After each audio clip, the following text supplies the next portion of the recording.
ನೀರಿಗೆ ಹತ್ರ ಇರೋ ನೆಂಟ್ರಿಗೆ ದೂರ ಇರೋ ಅಂತ ನಮ್ಮ ಜನಪದರು ಹೇಳಿದ್ದಾರೆ.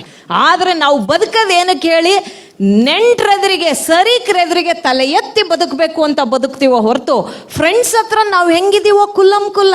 IT ರೈಡ್ ಆಗತ್ತೆ, ಡ್ರಗ್ ತಗೊಂಡ್ರು ಅಂತ ಕೇಸ್ ಆಗತ್ತೆ, ಅಥವಾ ಇನ್ನೇನೋ ಅವ್ರ ಮೇಲೆ ಕಂಪ್ಲೇಂಟ್ ಬರುತ್ತೆ. ಯಾವ ನೆಂಟರು ಅಪ್ಪಿ ತಪ್ಪಿನೂ ಇವ್ರು ನಮ್ಮ ನೆಂಟರು ರೀ, ಒಳ್ಳೆಯವರು, ಬಿಟ್ಬಿಡಿ ಅಂತ ಹೇಳ್ಕೊಂಡ್ ಬರಲ್ಲ. ಅಟ್ಲೀಸ್ಟ್ ಸ್ನೇಹಿತರು ಬೇಲ್ ಕೊಡ್ಸಕ್ಕಾಗತ್ತ ಅಂತ ಟ್ರೈ ಮಾಡ್ತಾರೆ. ಯಾರು ಬೇಕಾದ್ರೂ ಅವ್ರನ್ನ ನಮ್ಮ ನೆಂಟರು ಅಂತಾರೆ. ಯಾರಾದರೂ ಒಬ್ಬ ಸೋತಿರೋ ವ್ಯಕ್ತಿನ ಇವ್ನು ನಮ್ಮ ನೆಂಟ ಅಂತ ಹೇಳಿ ನೋಡೋಣ.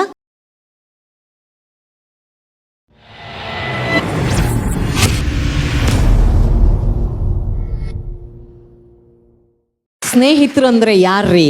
ನಮ್ಮ ಮನಸ್ಸಲ್ಲಿರೋದನ್ನ ಮನಸ್ಸು ಬಿಚ್ಚಿ ಮಾತಾಡ್ಬೋದು. ಈಗ ಶಿವಶಂಕರಪ್ಪ ಸರ್ ಬಂದು ಕೂತಿದ್ದಾರೆ. ಅವ್ರ ಬಂಧುಗಳು ಯಾರೋ ಅವ್ರ ಹತ್ರ ಬಾಯಿ ಬಿಟ್ಟು ಮಾತಾಡಕ್ಕಾಗಲ್ಲ, ಕೂತ್ಕೊಂಡು ಮಾತಾಡಲ್ಲ, ಎದುರಿಗೆ ನಿಂತ್ಕೊಂಡು ಕೈ ಕತ್ಕೊಂಡು ಹ್ಞೂ ಅಣ್ಣ ಅನ್ಬೋದು. ಆದ್ರೆ ಅವರ ಕ್ಲೋಸ್ ಫ್ರೆಂಡ್ ಮಾತ್ರ ಇಲ್ಲ, ಹಿಂಗಲ್ಲ, ಹಿಂಗೆ ಮಾಡಿದ್ರೆ ಸರಿ ಹೋಗುತ್ತೆ, ಹಂಗೆ ಮಾಡೋಣ ಅಂತ ಮಾತಾಡೋ ಸ್ವಾತಂತ್ರ್ಯ ಇರೋದು, ಅಭಿಪ್ರಾಯ ವ್ಯಕ್ತ ನೇರವಾಗಿ ಪಡಿಸೋಕೆ ಸಾಧ್ಯ ಇರೋದು ಸ್ನೇಹಿತರಿಗೆ ಮಾತ್ರ ಬಂಧುಗಳೇ. ಅದು ನಮ್ಮ ಬ್ಲಡ್ ರಿಲೇಟಿವ್ಸ್. ಇಲ್ಲಿ ನಾನು ಬಂಧುಗಳು ಅಂತ ಹೇಳ್ತಿರೋದು ನಿಮ್ಮನ್ನು ಬೇರೆ ಅರ್ಥದಲ್ಲಿ, ಬ್ರದರ್ಸ್ ಆ್ಯಂಡ್ ಸಿಸ್ಟರ್ಸ್ ಅರ್ಥದಲ್ಲ ಹೊರತು ರಕ್ತ ಸಂಬಂಧಿಗಳು ಅಂತಲ್ಲ.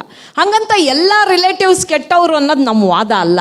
ಆದರೆ ನೀವು ಹೇಳಿದ್ರಲ್ಲ friend in deed friend in need ಅಂತ, ಇದನ್ನು ಅವತ್ತೇ ಹೇಳಿದ್ರು. ನೀರಿಗೆ ಹತ್ರ ಇರೋ ನೆಂಟ್ರಿಗೆ ದೂರ ಇರೋ ಅಂತ ನಮ್ಮ ಜನಪದರು ಹೇಳಿದ್ದಾರೆ. ಯಾವತ್ತೂ ಅಷ್ಟೇ, ನಾವೆಲ್ಲರೂ ಬದುಕು ಕಟ್ಕೊಂಡಿದ್ದೀವಿ. ಅವ್ರು ಹೇಳಿದ್ದಕ್ಕೆ, ಪ್ರಾಣೇಶ್ ಹೇಳಿದ್ದಕ್ಕೆ, ನೊಣಗಿಣ ಹಾರಿಸಿದ್ದಕ್ಕೆ ನೀವು ನಗಬೋದು, ಚಪ್ಪಾಳೆ ಹೊಡಿಬೋದು ರೀ.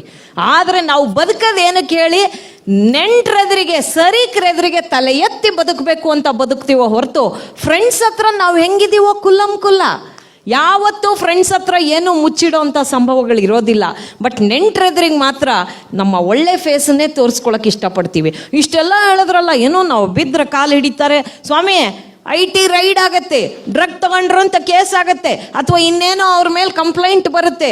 ಯಾವ ನೆಂಟರು ಅಪ್ಪಿ ತಪ್ಪಿನೂ ಇವ್ರು ನಮ್ಮ ನೆಂಟರು ರೀ, ಒಳ್ಳೆಯವರು, ಬಿಟ್ಬಿಡಿ ಅಂತ ಹೇಳ್ಕೊಂಡ್ ಬರಲ್ಲ. ಅಟ್ಲೀಸ್ಟ್ ಸ್ನೇಹಿತರು ಬೇಲ್ ಕೊಡ್ಸಕ್ಕಾಗತ್ತ ಅಂತ ಟ್ರೈ ಮಾಡ್ತಾರೆ. ವಾಸ್ತವ ಸಂಗತಿ ಇದು. ನೆಂಟರುಗಳು ಅದಕ್ಕೆ ಅವತ್ತೇ ಬರೆದಿದ್ದಾರೆ, ಉಪ್ಪರಿಗೆ ಮನೆಯಲ್ಲಿ ನೀನಿರಲು ಪಡಸಾಲೆಯಲ್ಲಿ ನೆಂಟರೇ ಎಲ್ಲರೂ ನಿನಗೆ. ಯಾವಾಗ ನೀನು ಉಪ್ಪರಿಗೆ ಮನ್ಲಿದೀಯ ಅಂದ್ರೆ ನಿನ್ನ ಹತ್ರ ದುಡ್ಡಿದೆ, ರೊಕ್ಕ ಐತಿ, ನಿನ್ನ ಕೈಯಾಗ ರೊಕ್ಕ ಐತಂದ್ರೆ ಮಂದಿ ಎಲ್ಲರೂ ಬರ್ತಾರೆ. ಈಗ ಶಿವಶಂಕರಪ್ಪ ಸರ್ ಅಷ್ಟು ವರ್ಷದಿಂದ MP ಆಗಿದ್ರು, ಮಿನಿಸ್ಟರ್ ಆಗಿದ್ರು, MLA ಆಗಿದ್ರು, ಯಾರು ಬೇಕಾದ್ರೂ ಅವ್ರನ್ನ ನಮ್ಮ ನೆಂಟರು ಅಂತಾರೆ.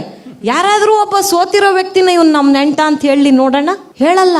ಅಂದ್ರೆ ಮನುಷ್ಯ ನೆಂಟಸ್ತಿಗೆನ ಅಧಿಕಾರದ ಬಲದ ಮೇಲೆ, ಆಸ್ತಿಯ ಬಲದ ಮೇಲೆ ಅಲಿತಾರೆ. ಫ್ರೆಂಡ್ಸ್ ಹಂಗಲ್ಲ ಸರ್. ಸ್ನೇಹಿತರು ಯಾವಾಗಲೂ ಕುಲ್ಲಂಪುಲ್ಲ. ಏನು ಚೆನ್ನಾಗಿರುತ್ತೆ, ಬರೀ ಕುಡ್ತದ್ದೇ. ನಮ್ಮ ಪ್ರಾಣೇಶ್ ಅವರು ಉದಾಹರಣೆ ಹೇಳಿದರು, ಮನಸ್ಸಲ್ಲಿರೋದು ಹೊರಗೆ ಬಂದುಬಿಡುತ್ತೆ. ಯಾಕೆಂದರೆ ಪಾರ್ಟಿ ಮಾಡೋದು ಫ್ರೆಂಡ್ಸ್ ಜೊತೆಗೆ. ಇಲ್ಲಿಂದ ಹೋದ್ಮೇಲೆ ಬಾರೋ ಏನೋ ರಿಲೇಟಿವ್ಸ್ ಬಗ್ಗೆ ಮಾತಾಡದೆ, ಬಾರೋ ಪಾರ್ಟಿ ಮಾಡೋಣ ಅಂತ ಕರೆಯೋದು ಫ್ರೆಂಡ್ಸನ್ನೇ.